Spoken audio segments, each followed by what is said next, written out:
관련 소설을 쓰게 된 소회를 이렇게 잠깐 이렇게 말씀을 드렸는데요.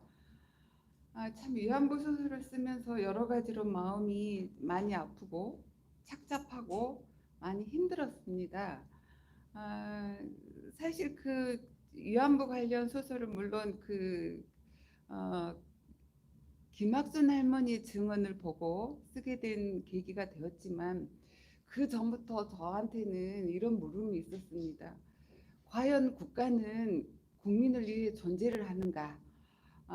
저 국가 이전에 그 나라였던 조선시대 나라였던 그 나라 역시 백성을 위해 존재하는가 물어보면 참 거기에 대한 의문을 사실은 가질 수밖에 없었어요. 왜냐하면 우리는 굉장히 지정학적 위치 때문에 외세의 침략을 많이 받았죠. 병자호란, 정유재란, 뭐 임진왜란 기타 등등. 어, 공료로 끌려간 조선시대 그 여인의 수만 해도 50만 명이 이르고 있고요. 그분들이 돌아왔을 때 환양녀라고 해서 알게 모르게 죽음으로 내몰리거나 가문으로부터 환영받지 못하거나 뭐 여러 가지 있었죠. 그 숫자가 무려 50만 명이었습니다. 그 사람들이 그리운 뭐 가족으로 그리운 나라로 돌아왔을 때 나라는 이 사람들을 가족은 이 사람들을 따뜻하게 품어주지 못했어요. 그래서 환양렬하고 정말 손가락질하고 암암리 죽음으로 내몰고 그리고 나서 거기서 데리고 온 그 아이들을 포로 새끼라고 해가지고 지금도 우리한테 호로 새끼라는 그 잔재가 남아있죠. 뭐 그런 식으로 정말 환영받지 못하고 대접받지 못했죠. 그 다음에 임진왜란 때 일본군에 의해서 끌려갔던 피로인들 역시 마찬가지입니다. 일본군 임진왜란 기타 등등 해서 그때 당시 끌려나갔던 사람들이 피로인들이 10만 명이 이르렀는데 돌아온 숫자는 6천 명, 6,300여 명에 지나지 않았어요. 근데 이 사람들도 돌아와서 어땠느냐? 참 기록들을 읽어보면 기가 막힙니다. 뭐 이쁜 그 부녀자 같은 경우에는 양반들이 탐을 내서 남편이 있는 사람은 남편을 죽이고 자기 첩으로 삼거나 돌아온 좀 건장한 그 남자들은 자기 어떤 머슴으로 삼는 정말 이해할 수 없는 일들이 참 많이 일어나지요. 그래서 이제 그 사람들을 피로인들이라고 하는데 그 이야기를 일본에 남아있는 피로인들이 듣고 한국으로 그러니까 조선으로 돌아오기를 거부를 하죠. 그래서 이제 10만 명 가운데 6,300여 명만이 돌아오고 나머지는 일본에 정착해 있죠. 그걸 보면서 정말 국가는 있는가 나라는 있는가 생각해 봤는데 위안부 문제를 생각해 봤을 때 우리도 그 선조들하고 전혀 다름이 없어요. 왜? 위안부 할머니들이 돌아왔을 때 우리는 그분들을 얼마나 따뜻하게 품어줬냐? 라고 묻는다면 저희들 역시 그 당시에 환양료나 피로인과 마찬가지로 그분들을 냉대하고 손가락질하고 우리의 어떤 수치나 부끄러움으로 여겼단 말입니다. 그러다 보니까 저 안에 어떤 통렬한 반성과 함께 김학순 할머니의 증언을 듣고 제가 경악하고 놀랄 수밖에 없었던 것들을 이제 직접적으로 이제 쓰게 된 어떤 또 요인 중에 하나로 작동하게 됐죠. 그래서 이제 제가 위안부 소설을 써야 되겠다 마음을 먹고 관련 할머니에 관한 여러 가지 기사, 자료, 증언집들을 다 보게 되는데 그 내용이 차마 끔찍해서 이거를 어떻게 써야 되나 굉장히 쓰는 구성이나 작법이나 그런 것에 대해서 여러 가지 생각을 많이 할 수밖에 없었습니다. 이제 좀 이따 관련 할머니들의 어떤 겪으셨던 참상에 대해서 말씀을 드릴 텐데요. 그 내용이 너무나 끔찍하고 진짜 인간으로서는 할 수 없는 너무나 잔혹한 일들이 많아서 이거를 내가 어떤 소설적 구성으로 쓴다면 일단은 소설이라는 거는 있음직한 이야기들을 구성에 의해서 이렇게 서술에 나가는 이야기인데 이렇게 서술에 나가는 과정에서 개입할 수 없는 어쩔 수 없이 개입할 수 없는 게 허구지요. 허구는 거짓입니다. 있음직한 사실을 저기 안에 삽입하는 거죠.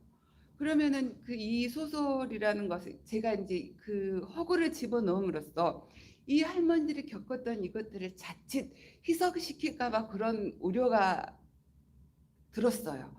그리고 사실 또 그런 생각도 들었어요. 내 안에 있는 이 상상력이 이 할머니들이 겪었던 그 잔인함의 정도를 넘어설 수가 없어요.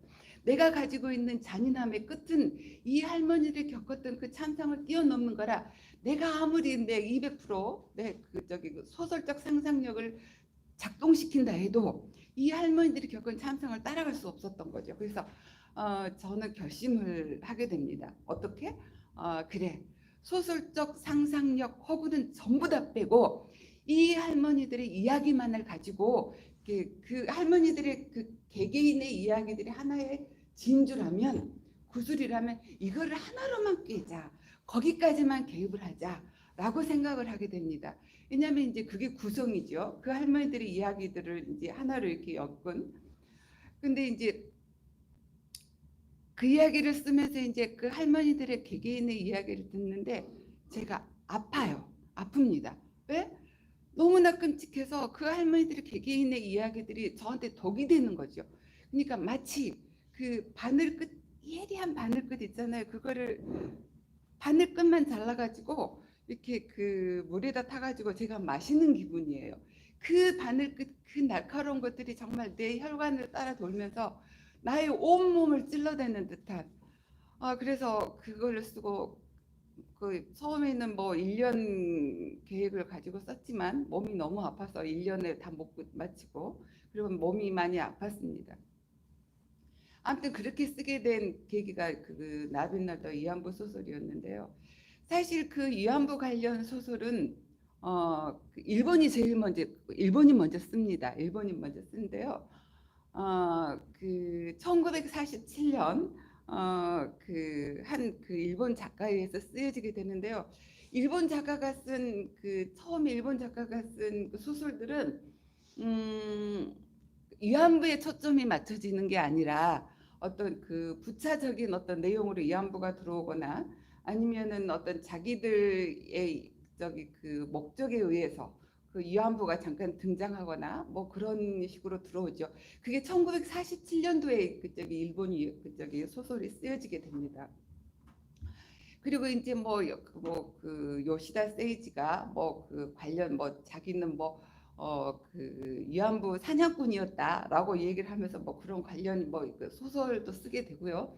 그 일본에서는 계속 끊임없이 그러니까 47년부터 쓰기 시작하니까 얼마나 많은 소설들이 나왔겠습니까? 근데 저희 한국에서는 최초로 윤종모 선생님이 1980년도 후반에 나는 그 조센비였다. 에미는 조센비였다라는 소설을 쓰게 돼서 처음으로 조선 그 위안부 문제가 소설화가 되기 시작하죠. 조센비라고 하면 조선은 말 그대로 우리나라를 지칭하는 거고요. B는 창녀라는 뜻이에요. 그래서 에미는 조선의 창녀였다라는 이야기가 되죠. 그래서 윤종모 선생님의 에미는 그 조센비였다. 그 소설이 나오면서 이제 처음으로 그 위안부 관련 소설이 그 소설화되고 사람들 사이에 알려지게 되죠. 그들은 이제 그 한국에서는 이제 그 뒤로 그 1990년 초에 또 다른 한 분이 그 단편 소설로 쓰여지게 되는데 그들은 뭐 이렇다 할 그 조선 위안부 관련 소설이 나오지 않습니다. 잠깐 여명의 눈동자에서 여러분들 보셨죠? 그 채실하고 뭐 애틋한 거기서 잠깐 그 위안부가 나오는데 뭐 그런 식으로 잠깐 아주 그 부차적으로 단편적으로 어떤 그렇게 위안부 이야기가 나오긴 하지만 본격적인 위안부 소설은 나오지가 않았죠. 그래서 제가 그 나비날다 집필할 당시가 2011년도에 그저기 뭐 2010년도에 자료를 찾아보고 그렇게 하게 되는데 91년도에 김학순 할머니가 증언을 하게 되죠. 1991년도에. 그래서 이제 김학순 할머니의 증언을 가지고 이렇게 이제 해서 2011년도에 쓰게 되는데 그때 당시에는 아무도 위안부에 대해서 알지를 못해요. 그냥 위안부 이야기는 많이 듣지만 그분들이 겪었을 어떤 내용이나 참상이나 어떻게 살아왔는지에 대한 그 기록들은 남아있지 않아요. 단지 에미는 조선 B였다. 아니면 여명의 눈동자에서 잠깐 보였던 그게 전부였죠. 왜냐하면 그분들 김학순 할머니가 용기를 내서 증언하기 이전까지는 그분들이 겪었을 그 내용들이 너무 부끄러워서 서로 증언하지 않았어요. 숨기기에 바빠가지고. 그래서 우리는 그 내용을 알지를 못해요. 근데 이제 김학순 할머니를 증언을 시작하고 용기를 내서 증언을 해서 다른 분들이 또 나타나시고 다른 분들이 나타나시고 다른 분들이 나타나셔서 이제 그게 조금 수면 위로 올라와서 여러분들이 이제 증언을 이렇게 하셔서 그것들이 이제 그 저의 소설적 재료가 되기도 하고 그랬죠. 근데 이제 결정적으로 이제 그 91년대 김학순 할머니가 증언을 하시고 그리고 나서 이제 그 문제가 위안부 문제가 수면 위로 올라오자 뭐 수요 집회도 생기고 국민적 관심이 이렇게 대두되게 되지요. 그래서 93년도에 그 일본 총리가 한국에 오게 됩니다. 한국에 오게 돼서 이제 저희들이 이제 요구를 해서 이제 그 기이치라는 그 일본 총리가 받아들이게 되고 그러면서 이제 뭐 정식으로 뭐 사과하게 되고 그러고 나서 일본 교과서에 이제 뭐 위안부 문제가 실리기도 하고 그렇게 진행이 되지요. 조금씩 개선이 된다, 뭐 진척이 되나 한데 이제 최근 들어서 다시 이제 퇴행하고 있죠. 위안부 관련 그 교과서 전부 다 사라지고 있고요. 부정하고 있고요. 고노다마마저도 부정하고 있고요. 더불어서 교과서에서 모두 사라지고 있고요. 그리고 나서 그 마이클 혼다가 결의했던 그것마저도 이행을 하지 않고요. 그러고 있죠. 아무튼 그래서 이제 저희가 이제 나비날다가 이제 그래서 더 중요한 이유가 저희가 어찌됐든 그 역사들이 박제화되지 않고 계속해서 진척되고 우리가 그 같은 과오나 어떤 잘못을 되풀이하지 않기 위해서는 기억을 해야 되는 거죠. 그래서 어찌됐든 그 김학순 할머니가 용기 있는 증언에 의해서 여러 할머니들이 나타나서 증언을 하게 되는데요. 제가 썼던 그 할머니의 저기 모델은 김학순 할머니와 유선옥 할머니와 그 정옥순 할머니였습니다. 그분들의 이야기는 정말 너무 끔찍해서 다시 제가 지금 이 자리에서 말씀을 드리려고 해서 다시 치를 떨 수밖에 없는 그런 이야기들인데요. 그 나비날다에서는 그 이야기들을 차마 다 쓸 수 없습니다. 너무 끔찍하고 너무 잔인해서 제가 쓰면서 제가 아파서 어느 순화를 시킬 수밖에 없었어요. 그러니까 그 할머니들이 겪었던 사실적 내용이 100이라면 나비날다가 담고 있는 이야기들은 사실은 어떻게 보면 80% 정도밖에 되지 않습니다. 그래서 잠깐 그 할머니들이 겪었던 내용들을 잠깐 이야기를 하자면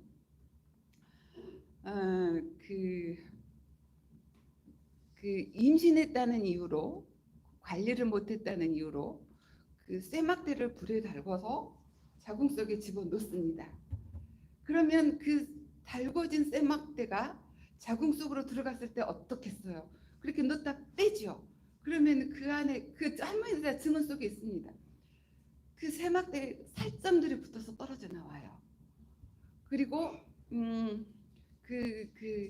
산채로 산채로 그 배를 갈라서 자궁에서 애를 끄집어내는 경우도 있었고요. 그 정옥순 할머니 같은 경우는 탈출했다 잡혀가지고 말할 수 없는 고초를 당하게 되죠. 잔뜩 물고문 그러니까 이렇게 물을 마시겠다가 빵빵해진 배우에다가 얼판지를 올려놓고 양쪽에 올라가서 일본군들 올라가서 희소를 탔다거나 그 몽둥이에 못을 박아가지고 먹물을 찍어서 입속으로 집어넣습니다. 그 할머니의 사진에 입에 문신 자국이 있어요. 그게 뭐냐면 몽둥이에 못을 집어넣어서 먹물을 찍어서 사실 누가 주동했냐고 주동자를 발설하라고 끝끝내 말을 하지 않자 말을 하라고 그러면서 입속에 집어넣었다 빼기도 하고 거꾸로 매달아 놓고 온갖 아까 문신 보셨죠? 온갖 문신을 다 해냅니다. 그리고 뭐 그 하루에 100명 이상 뭐 상대할 수 있는 사람 손들어 보라 해서 그렇게 안 하니까 뭐 칼로 그냥 뭐 스스럼 없이 죽이거나 뭐 그런 일들이 많죠. 정말 어떤 끔찍한 또 이야기는 그 살아있는 아무튼 그 동료를 그 널판지에 못을 박아서 구르게 합니다. 널판지 위를. 그러면 그 못이 촘촘히 박힌 널판지를 굴렀을 때는 어떻겠어요? 그 널판지 못에가 살점들이 다 붙어 있겠죠. 아무튼 그런 식의 잔인한 일을 너무나 스스럼 없이 했던 일본군이에요. 그리고 어느 날 고깃국이 나옵니다. 고깃국이 나와서 먹게 하죠. 아주 오랜만에 맛있게 고깃국을 먹습니다.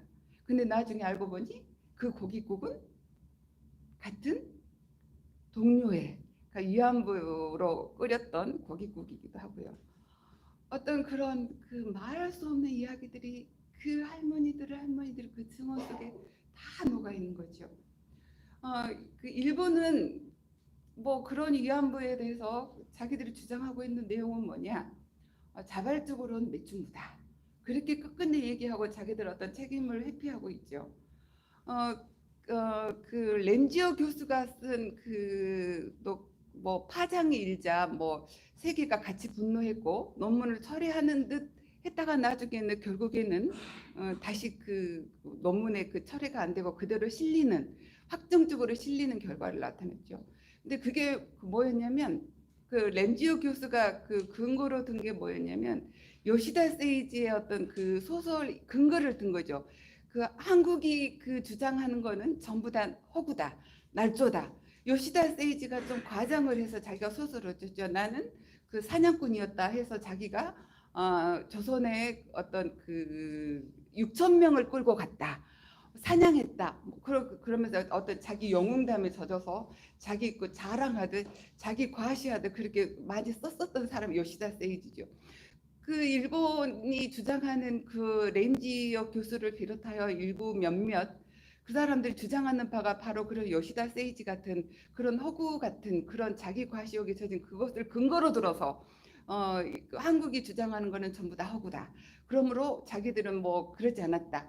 그 저기 위안부는 다 자발적인 그 매춘부들이었고 민간인에 의해서 뭐 그 저기 그 운영되던 뭐 이완소였다 그러면서 끝끝내 하죠. 렌지어 교수가 그 승소할 수밖에 없었던 이유가 참 그 가슴 아픈데요. 뭐라고 했냐면 증오가 그 렌지어 교수를 뭐 이길 수 없었다라는 식의 그 내용인데 그 렌지오 교수 논문에 대해서 여러 뭐 교수들이 세계 각국의 교수들이 그 저기 비판을 하지요. 근데 그 사람들이 그 근거를 제시할 수 있는 게 비판이나 분노나 어떤 그 감정이 실 욕설밖에 없다는 거예요.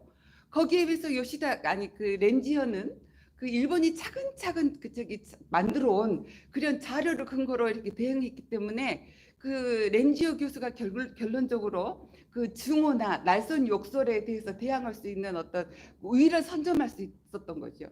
뭐 그렇다 보면 일본은 그런 식으로 그렇게 나중에 이제 어느 시점에 가면 엠지오 교수의 어떤 그 이 논문 자체도 하나의 역사적 사실, 역사의 증거, 역사적 자료로서 한국에 대항할 수 있는 아주 귀중한 사료가 된다는 거죠. 참 그게 가슴이 아프죠. 그 렌지오 교수뿐만이냐,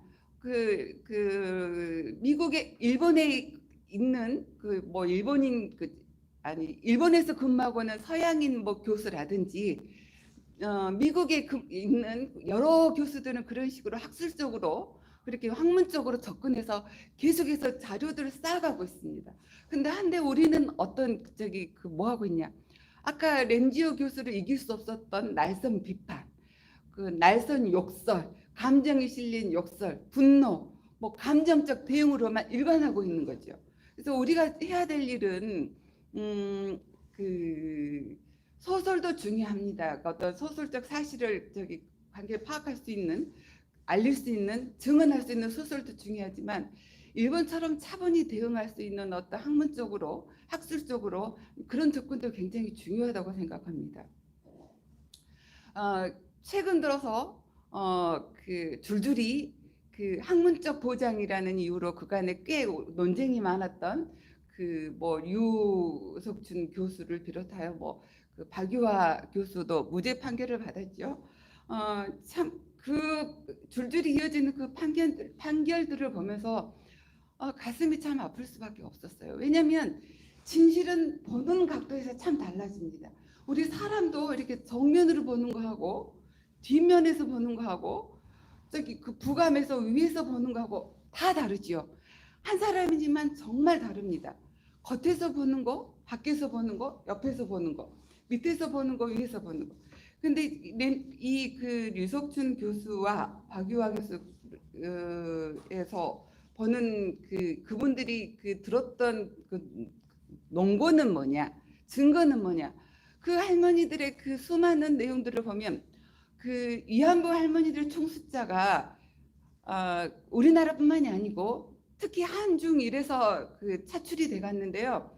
한중일에서 차출돼 간 총 위안부 숫자가 40만 명인데 특히 그 식민지였던 조선에서 차출해 간 위안부 숫자는 그 50%는 20만 명입니다. 어마무시하지 않아요? 20만 명. 20만 명의 그 우리 그 어린 15세 이상, 그 15세뿐만 아니라 13살짜리도 있었죠. 그 어린 처자들이 20만 명이 끌려갔어요. 기가 막히죠. 근데 20만 명의 이 숫자들이 정말 20만 개의 이야기가 있을 거 아니에요. 그렇죠? 20만 명이니까 20만 개 이야기가 있어요. 어떤 사람은 뭐 그쪽에 끌려 잡혀갔거나 어떤 사람은 뭐 요즘 들어서 뭐죠? 사기, 취업 사기 뭐 그런 경우도 있었겠고요. 어떤 사람 뭐 부모가 뭐 돈에 뭐서 이렇게 했을 수도 있고요. 뭐 여러 가지 20만 개의 이야기가 존재할 거 아니에요. 근데 이분들은 20만 개의 이야기 가운데 저기 자발로 갔거나 아니면 누군가가 팔아넘겼거나 이 사람들 이야기만을 가지고 논문을 쓴 거죠. 나머지 끌려가거나 정말 인권이 유린되고 정말 그런 사람들 억울하게 당했던 사람들 이야기는 철저히 들지 않습니다. 그럼 이게 과연 올바른 이야기가 될까? 올바른 학문적이 될까요? 그러니까 거기에 대해서 많이 비판을 했지만 결국에는 우리는 그 어떤 자료를 제시를 하지 않았기 때문에 패소할 수밖에 없었죠. 특히 그 유석춘 교수의 어떤 명예훼손 부분과 관련돼서는 특정 법원 판결에서 특정성의 문제를 들어서 유 교수의 그거를 무죄 판결을 내렸더라고요. 이 특정성이라는 게 무슨 문제냐면 쉽게 말해서 김학순 할머니다. 그러면 유석춘 교수가 김학순 할머니에 대해서 이야기를 썼으면 이게 명예훼손죄가 성립이 되지만 이 특정성이 없다는 거죠. 그냥 위안부라고 했기 때문에 그 누구를 명예훼손을 했지 않다는 거예요. 그러니까 죄가 없다는 게 아니라 어떤 그 특정성에 대해서 이야기하는 거죠. 그래서 우리가 앞으로 해야 되는 거는 저 역시 마찬가지입니다. 저 역시 많은 할머니들의 어떤 억울함을 담보하기 위해서 여러분들의 이야기를 골라서 그러니까 그분들의 이야기가 하나의 구술이라면 그 구술을 깨서 썼다면 이제 그 특정성에 보다 더 구체성, 특정성 그것을 확보하기 위해서는 어떤 할머니를 타깃을 삼아서 그분의 삶을 정말 다각도로 자료 조사해서 그분들의 어떤 그 이야기를 써야 되지 않을까. 그래야지 나중에 이게 역사적으로 하나의 자료로 하나의 증거로 우리가 대응할 수 있는 자료가 되지 않을까 싶어서 앞으로 저희들 소설이 그런 식으로 나가야 되지 않을까 그런 생각을 해봅니다. 어쨌든 2011년도에 제가 이 글을 쓰게 됐을 때만 해도 위안부에 관련된 이야기들은 별로 사실은 없었습니다. 물론 김학순 할머니에 대한 증언을 이야기로 뭐 수요 집회가 열리거나 그런 것들이 있었지만 내용들이 별로 몰랐었죠. 위안부 할머니 뭐 그랬었지, 옛날에 뭐 끌려갔었지, 뭐 그런 정도만 알고 있었죠. 근데 이제 그 뒤로 여러 가지 이제 수면 위로 올라오고 그러면서 이제 좀 더 사람들이 관심 있게 지켜보면서 소설들도 그대로 굉장히 많이 나왔습니다. 참 고무적인 일이죠. 소설들이 많이 나왔어요. 청소년 대상 이야기도 많이 나왔고요. 해외에 우리 재미교포가 쓴 소설도 있고요. 또 그 한국에 있는 그 여러 위안부 관련 소설들이 번역돼서 나가게 됐습니다. 참 좋은 일입니다. 하지만 아까도 좀 전에도 말씀드렸다시피 소설 허구적인 내용은 그 사람들에 의해서 언제든지 그 빌미의 대상이 될 뿐이에요. 그 일본에서도 물론 그 47년도에 위안부 관련 소설이 있었고 그 뒤로 그 위안부 관련 소설들이 많이 있었지만 참 일본은 참 뭐라고 우리가 해볼 수 없다라고 하는데 우리보다 한 수 더 위라고 그럴까? 그 작가들은 그렇게 특정성 한 사람을 대상으로 정말 집요하게 그 사람 삶을 추적해서 쓰는 소설을 남겼습니다. 그 중에 하나가 문옥주 할머니 이야기를 쓴 소설이 하나 있는데요. 그 부분도 사실 참 뼈아프게 생각하는 부분입니다. 그 문옥주 할머니의 삶을요, 저도 그 할머니의 어떤 그 구술을 읽었는데요. 그 문옥주 할머니는 위안부들 중에서 꽤 그 편안한 자기 어떤 그런 삶을 살았던 할머니예요. 어떤 그들이 주장했던 비용 지불하고 군표를 받았고 언제든지 자유로웠고 근데 그 문옥주 할머니는 그렇게 사셨어요. 그러니까 그 문옥주 할머니를 썼던 그 하나만으로도 그들은 충분히 그거 자료로 근거로 우리한테 제시를 하는 거죠. 다. 그때 당시 이 할머니 이렇게 살았지 않느냐. 그 군표를 가지고 풍족한 생활을 했다. 이걸 가지고 그 화장품도 사고 옷도 사고 자유로운 생활을 했다. 당시 어떤 처녀들보다 더 윤택한 생활을 했다. 그런 식으로 자기들 어떤 자료로 쓰이는 거죠. 우리처럼 어떤 정말 피해자에 의해서 그런 걸 쓰지 않기 때문에 주로 일본 작가들은 그런 식의 그런 소설을 많이 썼었죠. 그래서 앞으로 우리 소설가들이 해야 될 거는 어떤 허구성보다는 그렇게 끈질기게 한 사람의 삶을 추적하고 오랫동안 그런 소설을 남겨야 된다는 거죠. 설령 그들이 주장하는 위안부가 자발적 매춘을 했다 하더라도 출입을 통제하고 그리고 그렇게 끔찍한 그 인권 침해를 하고 이렇게 잔혹하게 학살하고 그래도 되는 거는 이 세상 법에 어디에도 없습니다.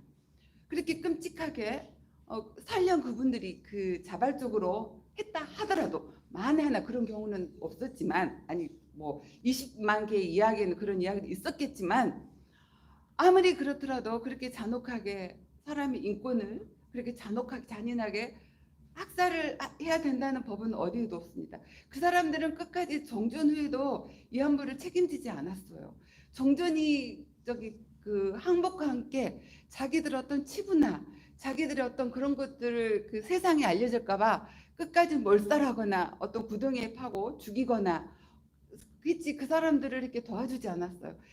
거기서부터 그 자기의 어떤 과오를 남기기 위해서 그랬던 그것들 자기들 스스로 인지하고 있었던 거죠. 자기들의 어떤 그런 것 잘못들을. 근데 일본은 지금까지도 자기들의 그것을 계속해서 없애는 그런 작업들을 해가고 있어요. 그 렌지오 교수죠. 정말 어떤 학술적으로 우리가 정말 감정적으로 비분관계할 때 그 사람들은 차분하게 학술적으로 논문으로 남기는 그런 작업들을 하고 있죠. 우리도 그런 작업들이 계속 돼야 된다고 앞으로 우리가 할머니들 돌아가시고 우리가 그 작업을 이어나가야 될 텐데 앞으로는 그런 점에 중점적으로 해야 될 거고 저희 소설을 쓰는 사람들도 어떤 그 허구적인 것보다는 한 사람의 삶을 추적해서 그렇게 아주 그 심층적으로 위안부 문제에 접근해야 될 거라고 생각을 합니다. 저에게 주어진 시간이 다 된 것 같습니다. 무제한이라고요? 네. 벌써 1시간이 됐어요. 그래서 혹시 그 질문이 있으면 질문을 통해서 어떤 부연 설명을 하도록 하겠습니다. 네네네.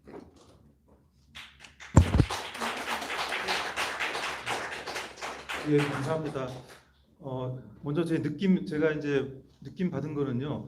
흔히 위안부에 대한 이 학자들이 위안부에 대해서 이야기할 때는 그 학자한테서는 이제 자신이 겪은 위안부의 고통 그게 많이 보이는데, 근데 작가분이 이제 말씀하시니까 또 다른 게 학자랑 다르게 이 작가분한테서는 이 작가 자신이 접촉했던 그 위안부의 고통이 이 작가한테도 느껴지는 거. 그래서 지금 이 말씀에서는 이 두 주체의 이 고통이 함께 느껴지는 것 같습니다. 학자들한테서는 그 학자가 본 위안부의 고통만 느껴지는데 이제 반면에 작가분한테서는 위안부와 또 그 지켜본 작가의 고통이 함께 느껴지는 좀 새로운 그런 경험이었습니다. 그리고 간단하게 뭐 제가 들은 대로 이제 요약을 해 보면은요.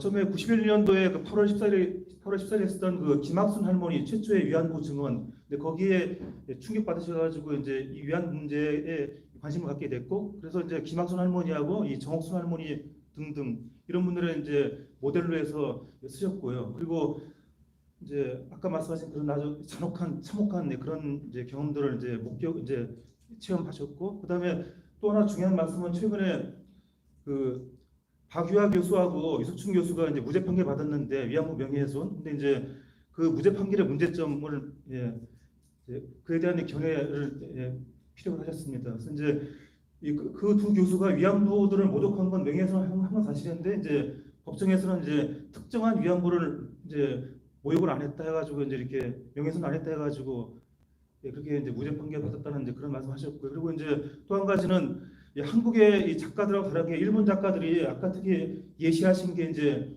그 버마 전선 일본군 위안부 문옥주라는 책을 근거로 해가지고 이 한국의 작가들하고 다르게 이제 일본 작가들은 특정한 위안부를 아주 모델로 해가지고 이제 그들에게 유리한 그런 이제 증언만 이렇게 찾아내고 있다. 이제 그래서 이제 한국 문단에 대한 이런 어떤 그 조언도 해주셨습니다. 되게 값진 강의였던 것 같습니다. 그러면 한 세 분 정도만 시간 넘는 한 세 분 정도만 질문 주시면 작가님이 답변을 드리도록 하겠습니다. 나와서 하시죠. 저기 질문자는 나와서 하시죠. 마이크 때문에 나와서 하세요.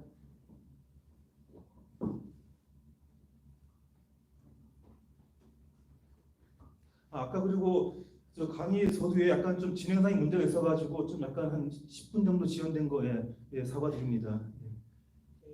먼저 궁금한 것이 있습니다. 한타 이쿠히코라든가 이영을 비롯한 뉴라이트라든지 뭐 박유와 소정이는 또 누군지 모르겠습니다. 유석춘, 렌지어 이 사람들이 이제 역사 수정주의를 이끌고 있는데 이 역사 수정주의의 궁극적 목표가 무엇이고, 두 번째로 이 일본군 속노예 문제를 저지르고 이걸 계속 인멸하고 호도 개찬하는 일본국은 그럼 어떤 나라입니까? 그게 좀 궁금합니다. 일본 나라가 그러니까 일본이라는 나라는 어떤 나라길래 이거 이 역사 수정주의의 목표는 무엇인가?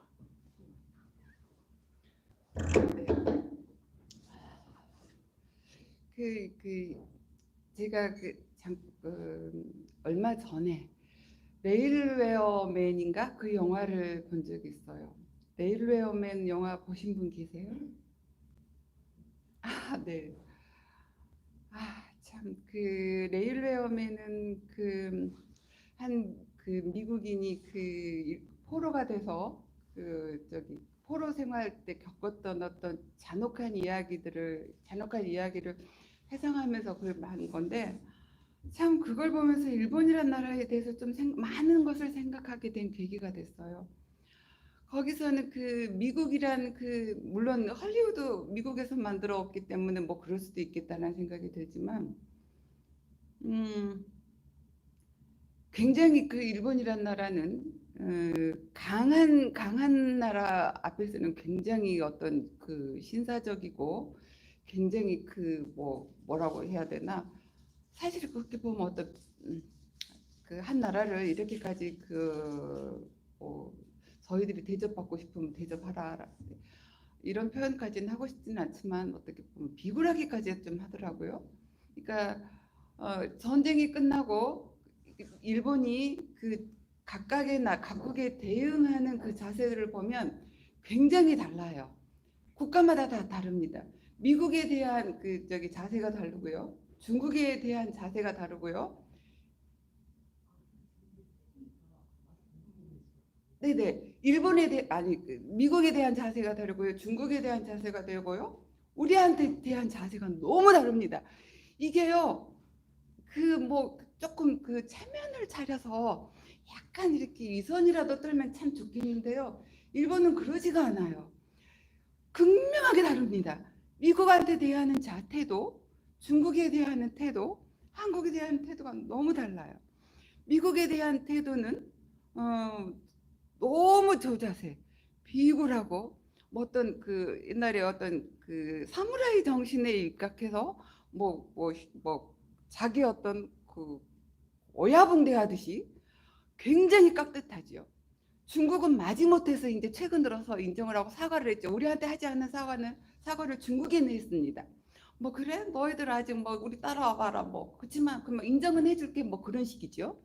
근데 철저히 우리한테는 뭐 아니죠. 여전히 그 대한민국이란 나라는 자기들이 어떤 했던 뭐그 식민 지배 하에 있었던 뭐 못 사는 나라를 뭐 근데 개화시켜 줬던 나라 뭐 그런 식으로 너희들은 우리한테 뭐 해야 돼 고마워해야 돼 여전히 뭐 그런 시각에서 벗어나지 않고 있죠. 그렇게 보면 일본이란 나라는 그 지금껏 그 옛날에 그 봉건 시대 때부터 내려져 왔던 어떤 그 봉건 체제, 어떤 영주에 대한 어떤 사무라이에 대한 그런 것들이 지금까지 뿌리 깊게 이어지고 있는 나라가 아닌가. 사실 그 아니라고 하지만 뭐 천황이 살아있는 것도 아직도 어떤 봉건 체제의 어떤 잔재라고 보고요. 면밀히 들여다보면 일본의 어떤 정치도 국회의원들도 어떤 그 맥락에 다 있어요. 옛날 봉건 시대 때 어떤 영주들, 사무라이들 거기에 다 있습니다. 그래서 아직도 일본이라는 나라는 2024년을 살아가고 있지만 그 근간에 아직 뿌리는 정신적 뿌리는 아직 그 옛날 봉건 체제에 다 있지 않나.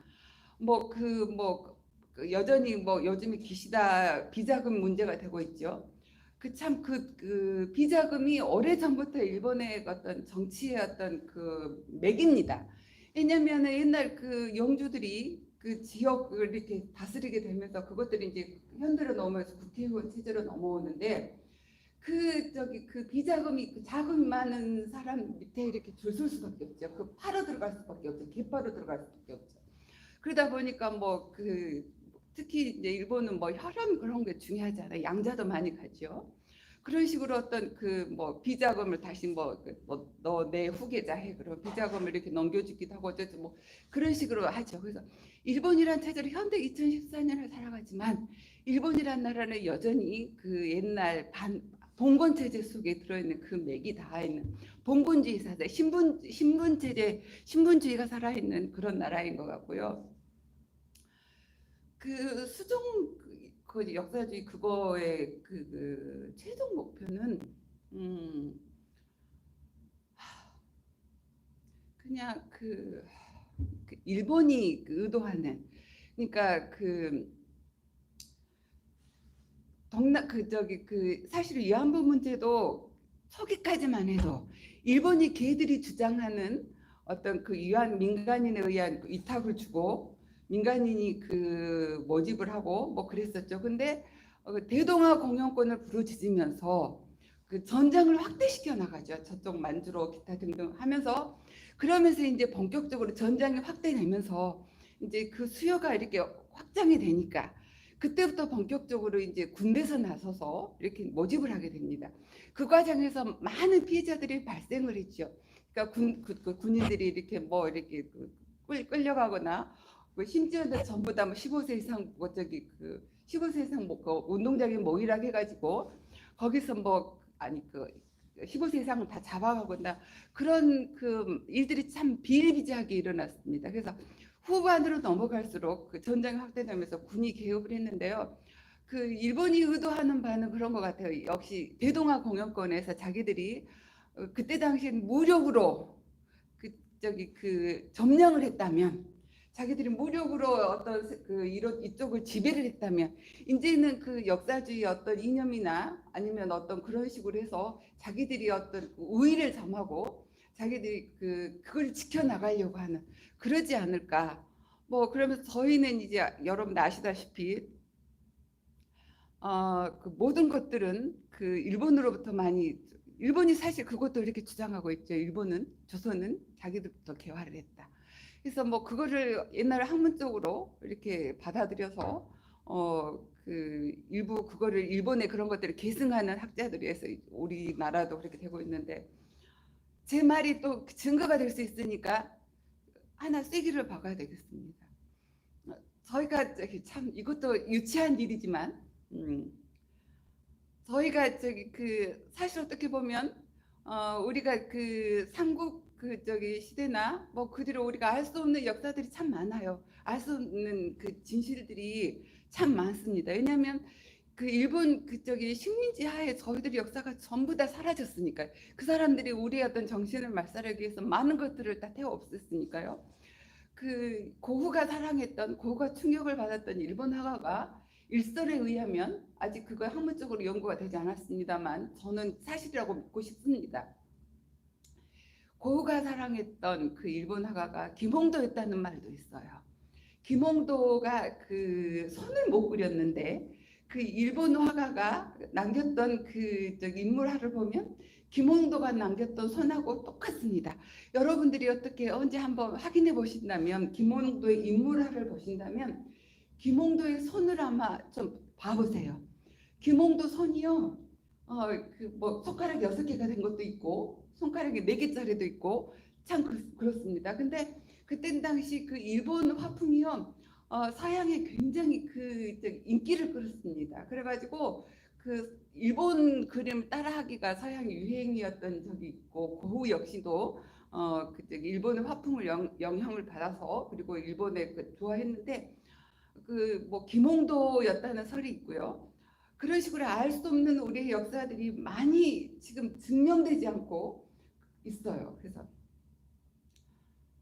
어찌됐든 저희만 그리고 그 임진왜란 때 피로인들이 많이 끌려갔잖아요. 그때 끌려간 그 사람들이 일본의 양반집 가정교사가 되거나 왜냐하면 그 잘 배운 교수들을 거기 가서 뭐 가정교육 뭐 그런 식으로 아니면 참 임진왜란 때 또 끌려간 그 사람들이요 노예로서 세계로 팔려나가기도 했습니다.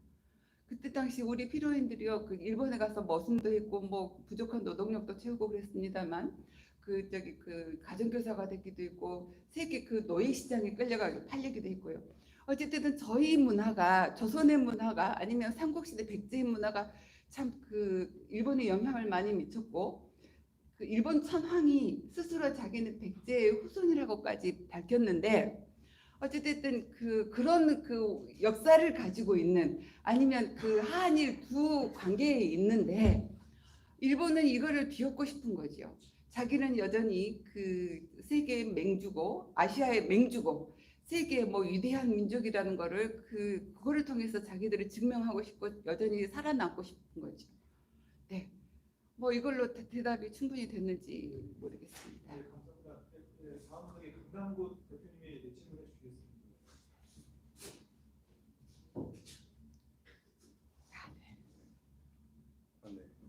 네, 사법독립군 강남구입니다. 네. 오늘은 사법독립군으로서 지금 아까 명예훼손 뭐 이런 문제에 대해서 좀 너무나 대비하는 그런 말씀을 하셨는데 정말 이것도 국가가 있는가 모든 문제에서 너무 끔찍하고 비참했다라는 위안부 할머니들의 그 말을 이게 명예훼손인가? 일반적으로 명예훼손은 그렇습니다. 사법독립군으로서 얘기한다면 뭐 특정하지 않고 뭐 그렇다더라 얘기하면 명예훼손이 안 된다라는 그러한 허점을 이용한 또 그렇다고 해서 사법부는 그거 판사 정도 되면 모든 양식과 모든 격식이 모를 리 없을 테인데 우리나라에서 지금 국가가 있는가라는 말과 함께 위안부 할머니들의 당했던 그런 고충과 아픔, 뼈 아픔들이 속속히 이렇게 말씀하신 분들이 계셔요. 그잖아요. 아까 피해 사례를 갖다가 놓고 보더라도 그러니까 명예훼손은 안 되더라도 위안부 할머니 모든 사람들이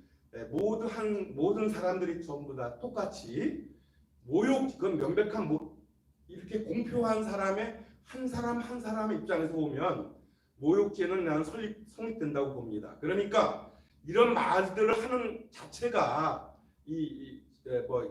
교수를 떠나서 일반적인 국민으로서의 대한민국 국민으로서의 이러한 자존심과 명예가 없는 사람들이에요. 이런 사람들에서 말해준 것이 명백하지 않습니까? 이럴 때에 명예훼손이라는 그러한 죄를 떠나서 이 모욕죄로라도 한 사람 한 사람이 모여서 소송 대리를 해서라도 모욕죄로 그 사람들은 전과자를 만들어야 됩니다. 명예훼손보다는 작은 죄이지만 제가 보는 사법독립으로서 제가 23년을 넘게 24년째 지금 재판하고 있는 사람이고 대한민국 검찰사법부 이게 사과하지 않는 이런 아주 나쁜 조직입니다. 이게 무어르시나 이게 일제시대 때 들어온 경성제국때서부터 지금까지 이들은 사과를 한 적이 없어요. 그러니까 이게 친일정부, 일본 정부나 조선총독부나 지금 현재 우리 비슷한 공통점, 대한민국 국민한테 사과하지 않는 공통점이 있는데 제가 말을 정리하자면 검찰사법부도 이렇게 사과하지 않는 우리 국민을 식민지 시대의 국민으로밖에 인식하지 않는 것이고요. 또 위안부 문제도 그런 친일파들에 의해서 지금 현재 그렇게 정말 명예훼손 아닌 진짜 명백한 명예훼손임에도 불구하고 판사들의 그 판결을 못 얻어냈다라는 점에서 분명히 새로 지향해야 될 점이 있어요. 그래서 이런 사람들을 모두 모아서 피해자들 있지 않습니까? 모아서 모욕죄로라도 내가 발표하기 전에 실명을 거론하고 이런 피해를 봤다라고 얘기한 사람이 있지 않습니까? 피해 본 사람이 있을 때 이런 사람들은 내가 너의 말을 들을 때 모욕죄라는 것은 모욕을 느끼면 성립되는 죄예요. 그렇기 때문에 이런 명백하게 이런 죄에 대해서 정말 민족을 결여한 민족을 이름을 걸고 처단해야 될 작자들이거든요. 이런 점에서 그런 사람들을 처단할 수 있는 그러한 자세부터 우리 국민들이 가져야 되지 않을까. 그런 의미에서 아까 실제적인 많은 피해 사례를 갖다가 글로서 많은 연구 자료로서 남겨야 된다는 그런 말에 공감을 하고요. 좋은 대응을 하시기 바라면서 제 말씀에 대해서 약간 좀 평가해 주시기 바라겠습니다. 감사합니다. 그 명예훼손죄보다 모욕죄가 더 훨씬 더 강도가 센 것 같습니다. 네. 네네네. 네. 그렇게라도 네. 처벌받게 해야 된다는 얘기예요. 중간 올라가고 그런 사람은 반드시 우리 연구하는 단체에서라도 처단할 수 있는 길을 만들어야 됩니다. 저도 유추하겠습니다. 근데 이제 처단해야 돼요. 그런 교수들 좀 쓸데없는 얘기하는 우리나라 민족의 자존심을 파는 이런 교수들은 학자가 아니에요. 반드시 처단해야 돼요. 네. 그 이제 할머니들이 연세가 참 많으셔가지고 그 기력이 아무튼 있으실지 잘 모르겠고요. 그 귀에 담을 만한 말씀이십니다. 네, 감사합니다. 네. 시간 관계상 한 번만 더 질문주시면 마지막 한 번만 더 질문드리겠습니다. 질문이 없으신가요? 없으시면 감사합니다. 감사합니다. 이렇게 1시간 넘게 아주 열정적으로 강의해 주시고 또 학자들에게서 미처 얻지 못한 또 새로운 지혜를 위안부 문제 해결에 대한 새로운 지혜를 이렇게 주신 아주 되게 소중한 그런 시간이었습니다. 그럼 마지막으로 우리 양진호 소장님께서 마지막으로 정리하시는 마무리하시는 말씀을 해 주시고 이 포럼을 마치도록 하겠습니다. 은미 작가님의 책 표지 디자인한 우리 작가님 잠깐 나오셔서 인사 말씀 해주시고, 왜냐면 영상으로 남기 때문에, 그리고 간사님도 잠깐 인사하시고 후원에 뭐 거의 제일 첫 번째 이름이 나온 장영품 목사님 잠깐 말씀 세 분 쪼락 나오셔갖고 말씀 좀 해주시고 마치겠습니다. 김정기 작가님, 이 책 디자인한 분이에요.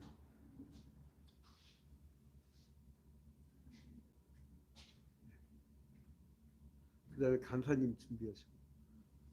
안녕하세요. 저는 은미 작가님이 너무 미녀이셔서 운전기사로 다니고 있습니다.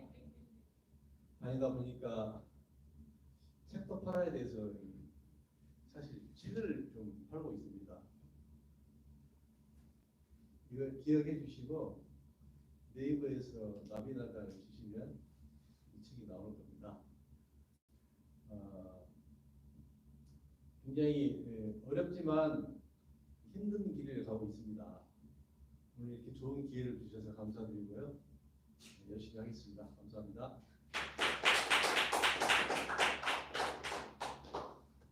간사님. 네? 최서연, 최씨. 네, 저희 아들도 최씨인데,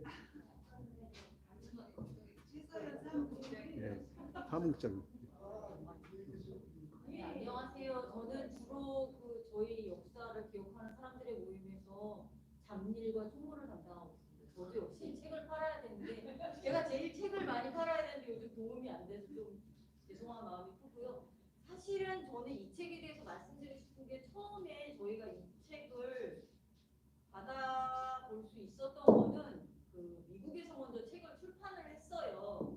그때 이제 아까도 약간 작가님께서 말씀하신 것 중에 욕보 이야기라고 미국에서는 사실 영미권 아이들이 중고생 애들이 역사를 동양 역사를 배울 때 이런 식의 그런 소설책을 많이 이용하는 것 같더라고요. 그래서 일본인이 쓰신 욕보 이야기가 그런 식의 그런 영미권 애들이 동양 역사를 배우는데 쓰인다라고 해서 이제 그런 거에 사실 저희가 많이 기본 관계를 했죠. 욕보 이야기가 굉장히 공평한 시각으로 쓰였다고는 하지만 네, 공평한 시각으로 쓰였다고 하지만 일본인들이 보는 역사는 사실 저희와는 약간 다를 수 있습니다. 당연히 다르죠. 그리고 이제 거기에 중간중간 한국인들의 잔인성에 대해서 굉장히 많이 나오기 때문에 이제 저희가 그거를 바꿔보려고 이 책을 영문판으로 먼저 출간을 했고요. 그리고 나서 이제 한글판이 후에 나왔는데 네, 생각보다 이제 한글판이 나왔을 때도 분위기가 별로 좋지가 않았던지 어떤지 이제 별로 소기의 목적을 조금 못 거둔 그런 경향이 있어요. 그래서 저희가 지금 더 많이 노력해서 북콘서트라든가 이런 거에서 자꾸 이렇게 불씨를 높이려고 하거든요. 그러니까 많이 관심을 가져주시고 사실 역사는 덮는다고 그냥 덮어질 수가 없는 거고 그리고 우리가 이거를 그냥 무시를 하면 또 똑같은 일이 되풀이 되거든요. 지금 필리핀에서 마르코스 아들이 지배하는 것과 같은 우리도 또 똑같은 일을 겪을 수 있어요. 일본인들한테 또 지배를 당할 수 있으니까 위안부 역사에 대해서 많은 관심을 가져주시고 저희 은미 작가님이 이거 2부 쓰실 거거든요. 그때도 더 많이 관심을 좀 부탁드립니다. 감사합니다. 네, 또 후원에 막강한 또 배경 되신 우리 장영봉 목사님, 대형 교회 큰 교회 은퇴하시고 여기 가운데로 9년차 백수입니다. 은퇴한 지 8년 그러니까 10개월 됐네요. 서울 서부지방법원 제4단독 정금영 판사야. 아들 버리니까 내가 그냥 야 이놈아 그렇게. 이게 어떻게 무죄가 되냐. 나쁜 놈. 아이고 학문의 자유를 폭넓게 해석해 줘야 된다고 그랬거든. 내가 듣기에는 그 학문이 똥꼬로 들린다. 내 학문은 건강하거든. 야 이놈아, 그러면 대학 강대에서 아무 얘기나 해도 무죄냐? 나쁜 놈 자식들. 제가 2012년도에 2022년도 겨울에 우리 북콘서트를 부산서 하고 광주에서 하고 그리고 미국을 좀 다녀왔어요. 그래서 미국서 30년째 위안부 운동을 하는 조지 워싱턴 대학의 이정실 교수를 만났고 여러 가지 얘기를 나눴고, 그래서 워싱턴, 뉴욕, 롱아일랜드 다니면서 그 소녀상을 받고 롱아일랜드에 가면 베테랑 메모리얼이라고 있어요. 베테랑, 그러니까 베테랑들의 그런 말간 그 묘지도 있고 비석도 있는데 컴포트 우먼스 메모리얼 스톤, 그러니까 위안부 기념비가 있어요. 근데 컴포트 우먼이라는 건 딱 타이틀로 더 컴포트 우먼 써 있고 내용에는 컴포트 우먼이 없어요. 뭐라고 돼 있느냐? 섹슈얼 슬레이버리, 성노예라는 거예요. 이게 미국 사람들의 표현이에요. 미국 사람들은 우리나라에서 끌려간 그 위안부를 성노예다 이렇게 표현하는데, 우리나라에서 태어나가지고 좋은 대학 나와가지고 하기야 그 일본에서 학비도 받고 기금도 받았다고 하지만 이 자식이 배운 놈이 자식이 그래 이걸 가지고 위안부는 자발적 매춘부를 하고 이 자식이 참 나쁜 놈이잖아요. 우리 전 대통령께서 이럴 때 판결도 좀 제대로 하고 그랬으면 이렇게 끌지 않고 참 안타깝네요. 그죠? 저희들이 제가 여기 양진우 목사님한테 부탁을 드리고 또 김종성 선생하고도 부탁을 드렸는데 이 책이요 팔리는 책이 아닙니다. 2014년도에 우리가 아까 얘기했던 건 미국의 그 번역판, 미국의 그 5.18 때 망명 가신 분이 미국서 거기서 공부해서 거기서 공무원이 되신 분이 있어요. 이상원 박사라고. 이분의 도움을 통했고 또 거기 번역 작가가 있어요. 한국 안영숙 선생. 이분이 영어로 번역한 거예요. 그걸 돈이 있나요? 미국서 출판하려니까 얼마나 힘들어요. 그래서 100불씩, 200불씩, 300불씩 서로 이렇게 펀드라이징이라고 그러나? 이거 이제 모금을 한 거예요. 해가지고 책을 냈어요. 그리고 박근혜 정권이 바뀐 그 해에 또 이 한글판을 내기 시작했거든요. 그래서 우리 양 목사님과 김종성 선생에게 부탁드리기를 하남시에서도 한번 북콘서트를 한번 해보자. 그래서 하남시에서 이 훌륭한 분들이 계시니까 한번 위안부 문제 큰일 났잖아요. 실제로 무죄가 났잖아요. 이번 정권에서 무죄가 났잖아요. 이 정권의 제일 우두머리가 누구예요? 그 사람의 아버지가 일본 장학금 받아서 공부한 사람 아닙니까? 그놈이 그놈이고 그놈이지 뭘 그래요? 역사가 완전히 역사 수정지라고 하시는 말씀은 너무 고급스러운 말이고 저놈들은 역사를 통째로 바꾸고 싶은 놈들이죠. 수정주의가 아니고 역사 배짱주의예요. 이게 지금 위안부 문제라도 여기서부터 여기가 친일 그 청산연구소니까 우리 한번 같이 해서 한번 멋지게 한번 승부를 겨뤄보는 봄날을 기대합니다. 감사합니다.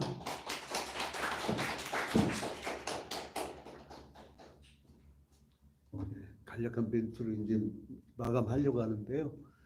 저희들이 친일청산연구소를 일제청산연구소를 만들게 된 계기가 그겁니다. 그러니까 이제 그런 친일파들 그리고 또 일제의 잔재가 남아 있는 것들을 정리를 않고 넘어가니까 지금 이 모양이거든요. 그래서 친일파 어느 가문을 얘기하면 아주 친일파의 최첨단의 부유층을 누리다가 그 아버지는 한일 그 회담, 그러니까 오이라 김정필 회담 직후에 1965년도에 난리가 났거든요. 대학생들이 막 저항하고 할 때, 그때 그 대학생이 일본 장학금을 받고 유학을 가요. 그때 따라가 거기서 자식을 기르는데 그 자식이 오므라이스를 너무 좋아해. 또 그 자식이 너무 큰 다음에 큰 지도자가 돼가지고 아예 한미동맹이라 한미일동맹을 집어넣어가지고 일본 군대를 지금 끌어들이고 있어요. 그 역사의 이런 시점에서 도저히 안 되겠다. 이게 도저히 안 되겠다. 해갖고 우리 할아버지 목사님은 일제시대 때 일본 순화 때 얼마나 맞았는지 사람이 대걸레처럼 빨간 대걸레처럼 이렇게 꿈틀꿈틀하는데 대걸레같이 되었다는 그런 체험도 있기 때문에 반드시 일제 청산을 해야겠다는 마음을 했기 때문에 일제 청산연구소하고 역사를 기억하는 모임하고 공동지체로 북콘서트를 한번 기획하도록 하겠는데, 우리는 기획을 하게 되면 서평도 쓰고 기자들이 많아요. 여기 다 기자들 모임이기 때문에 서평도 쓰고 여러 가지를 해가지고 우리가 북콘서트를 크게 홍보해서 봄날에 정말 나비가 나는 계절에 일제 청산의 그 나비를 날게 한번 합시다. 네. 오늘 뭐 기도하고 마치는 것보다 그냥 일반 모임이니까 여기서 마치는 게 좋겠습니다. 다 같이 수고하셨습니다. 감사합니다. 네.